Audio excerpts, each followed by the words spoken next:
పార్వతికి విజ్ఞాన భైరవ తంత్రంలో 112 పద్ధతులు బోధించడం జరిగింది. జ్ఞాన పద్ధతులు.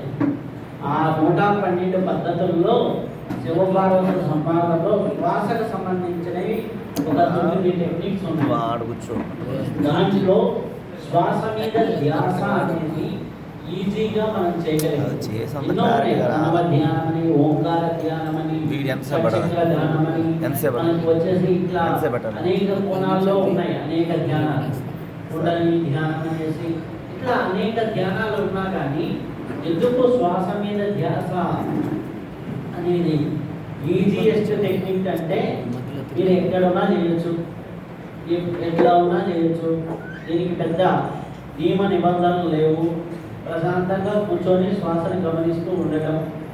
ఓకే, కాబట్టి అది ఈజీయెస్ట్ టెక్నిక్ కాబట్టి ప్రతి ఒక్కరూ పాటించదగిన టెక్నిక్ కాబట్టి ఇంత ప్రాచుర్యంలోకి రావడం జరిగింది. పత్రిజీ గారు దాన్ని జనాల్లోకి తీసుకురావడం జరిగింది. కాబట్టి శ్వాస మీద ధ్యాస అనేది మనం పత్రిజీ గారు, అంతకు ముందర గౌతమ బుద్ధుల వారు ఇలా కొన్ని వేల సంవత్సరాల నుంచి వేదాల దగ్గర నుంచి ఉపనిషత్తుల దగ్గర నుంచి శ్వాసని గురించి మనకి చెప్పడం జరిగింది. కాబట్టి అంశయోగమని, స్వరయోగమని, అలాగే శ్వాసయోగమని, అలాగే సోహం ధ్యానమని, ఇలాంటి పేర్లు మొత్తం అవే. సోహం అన్నా రివర్స్ చేస్తే అంశ. వినిపిస్తుందా లేదా? వినిపిస్తుందా? ఓకే, సో ఇప్పుడు శ్వాస అన్నా, అంశ అన్నా, స్వరము అన్నా ఏంటి? శ్వాస అన్నా, సోహం అన్నా, అంశ అన్నా, స్వరం అన్నా ఇవన్నీ కూడా ఒకే పదాలు ఒక్కొక్క రకంగా ఉపయోగించాడు. అంశ అంటే ఉపనిషత్తులంతా కూడా అంశోపనిషత్తు అని అంశ అనే దాన్ని ఎక్కువ వాడాయి. ఓకే, అలాగే మనకి యోగంలోకి వచ్చేసరికి ఎక్కువ మంది యోగులు సోహం అనే పదాన్ని వాడారు. ఓకే, సోహం అనే పదాన్ని వాడారు. ఇప్పటి కాలంలో అర్థం అవ్వడానికి శ్వాస అనేది వాడటం. సోహం ప్రాక్టీస్ చేయడం అంటే సో అనేది ఇన్హేల్ అవుతుంది. సో హమ్. ఓకే, హమ్ సా, హమ్ సా. సోహానికి అంశం డిపెండ్. హమ్ అన్నప్పుడు లోపలికి వెళ్తుంది, సా అన్నప్పుడు బయటికి వస్తుంది. సో అన్నప్పుడు లోపలికి వెళ్తుంది, సా అన్నప్పుడు సో హమ్ అన్నప్పుడు బయటకు వస్తుంది. హమ్ సా, సో హమ్, స్వర అన్న అదే. ఆటోమేటిక్గా ఇవన్నీ డిఫరెన్స్ వర్డ్స్ కానీ మీనింగ్ ఒకటే. మీకు అదే మనకి శ్వాస మీద ధ్యాసగా పత్రిజీ గారు జనాల్లో అందరికీ అందించడం జరిగింది. నాకు తెలిసి అతి తక్కువ సొసైటీస్ మాత్రమే సామాన్యుల గురించి, సామాన్యుల జీవితాల గురించి ఎక్కువగా ఆలోచించి సామాన్య జనానికి, ఇంట్లో ఉన్నటువంటి ఆడవాళ్ళ స్థాయికి, వంటిల్లి స్థాయికి ధ్యానాన్ని తీసుకెళ్ళినటువంటి కీర్తి ఒక్క సుభాష్ పత్రిజీ గారికి తెలుసు. ఎందుకంటే అందరూ ఎక్కడో కూర్చొని మేము ట్రైనింగ్లు చెప్తాం, మా దగ్గరికి రండి, లేకపోతే మేము ఇది మా ప్లాట్ఫామ్, మీరు మా దగ్గరికి వస్తే నేర్పుదాం, లేకపోతే ఇంత ఫీజులు కట్టండి, ఇంత ఇది చేయండి అనే కాన్సెప్ట్తో ఉన్నారు తప్పితే, అలా తప్పితే మిగిలిన వాళ్ళందరూ కూడా ఒక పందాలో ఉన్నారు.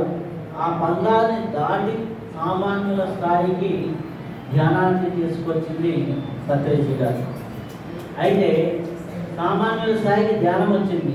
ఇక ధ్యానం ఎంతమంది చేస్తున్నారు ఎంతమంది అడిగా, మళ్ళీ ఇప్పుడు పర్ఫెక్ట్గా చేస్తారు. ధ్యానంతో పాటు సజ్జన సాంగత్యం ఎంతమంది చేస్తున్నారు? సజ్జన సాంగత్యం. ఓకే, స్వాధ్యాయం, స్వాధ్యాయం, స్వాధ్యాయం 25 minutes. ఓకే, స్వాధ్యాయం దగ్గరికి వచ్చేసరికి ఉండవు. మీకు ధ్యానం చేస్తూ సజ్జన సాంగత్యము స్వాధ్యాయము లేకుండా చేశారనుకోండి, ఏమవుతుంది? సజ్జన సాంగత్యము స్వాధ్యాయం లేకుండా ధ్యానం చేశారనుకోండి, ఏమవుతుంది చెప్పండి.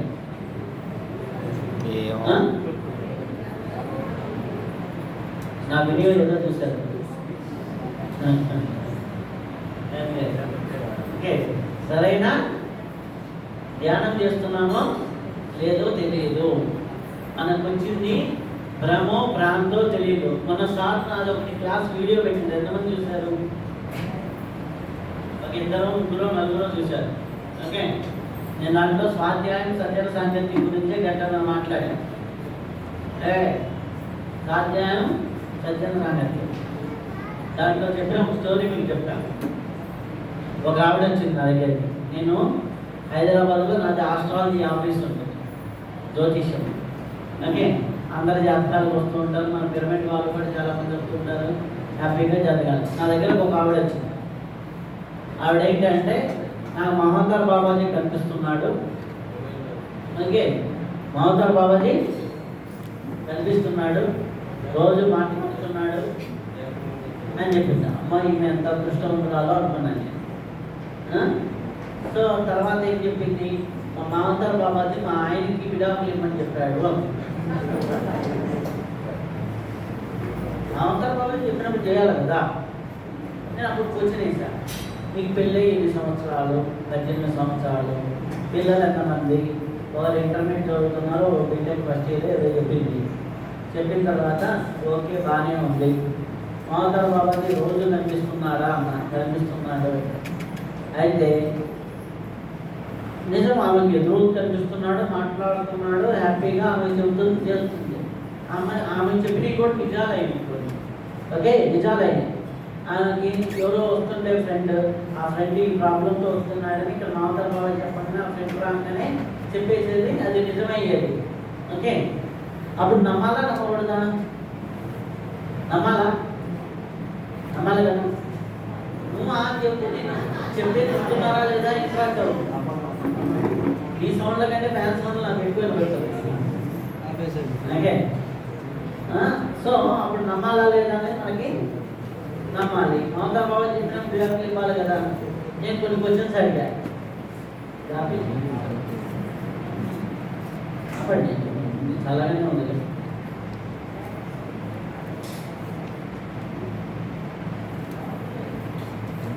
కావాలంటే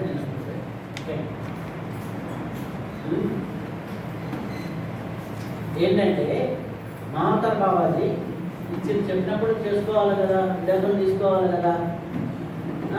అయితే నేను ఒక ప్రశ్న అడిగాను, నీ పుట్టింట్లో బాగుంటున్నావా, అత్తగారింట్లో బాగుంటున్నావా? నా మంది నా పుట్టింటి కంటే మా ఆయన బాగా చూసుకుంటున్నాడు. ఈ 18 ఏళ్ళలో ఎప్పుడు నన్ను పుట్టింటి లేదు, ఏం అన్నది లేదు, నన్ను హ్యాపీగా చూసుకున్నాను. పుట్టింటి కంటే అత్తగారికే హ్యాపీగా ఉండేది. ఇప్పుడు ఇవాళ విడాకులు ఇవాళ ఇవ్వకూడదా? ఇవ్వకూడదా?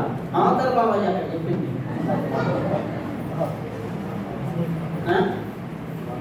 మహోదర్ బాబాజీ చెప్తే అంత పెద్ద యోగ వచ్చి చెప్తే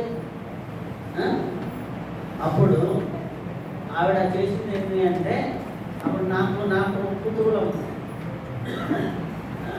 మహోదర్ బాబాజీ కనిపిస్తే నేను ఏం ప్రశ్నలు అడగాలని ఒక లిస్ట్ రాసి పెట్టాను. మన ఇంటర్వ్యూ ఉంటుంది కదా.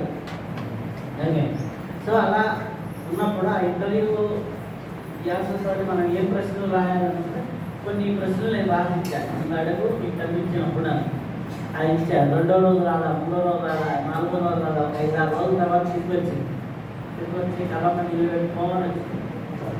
వచ్చిన తర్వాత అసలు స్టోరీ ఏంటంటే, కనిపించిన ఆయన మహోదర్ బాబాజీ కాదు. Okay, first point. రెండోది ఏం చేసింది ఆవిడ అంటే, ఆవిడకి కాలేజీ డేస్లో అప్ టు 97, 98లో ఉన్నప్పుడు వాళ్ళ ఊళ్ళో ఒక అబ్బాయి ఆమె ఏదో ప్రపోజల్ చేస్తే, అప్పుడు పల్లెటూరులో ఎట్లా ఉంటుంది, ఒక విషయం బయటికి చెప్తే ఎక్కువ రియాక్ట్ అవుతారు కదా. వాళ్ళు ఏదో పంచాయతీలో అబ్బాయిని తీస్తే అబ్బాయి పోయి పక్కన ఉన్న బాబులో దూకి చనిపోయాడు. చనిపోయిన తర్వాత హ్యాపీగా ఏమైపోయింది, ఈమె ధ్యానంలోకి వచ్చింది, పెళ్ళి అయిపోయింది, హ్యాపీగా ఈ జీవితం ఈమెకు వచ్చింది, ఈమె హ్యాపీగా ఉంటుంది. ధ్యానం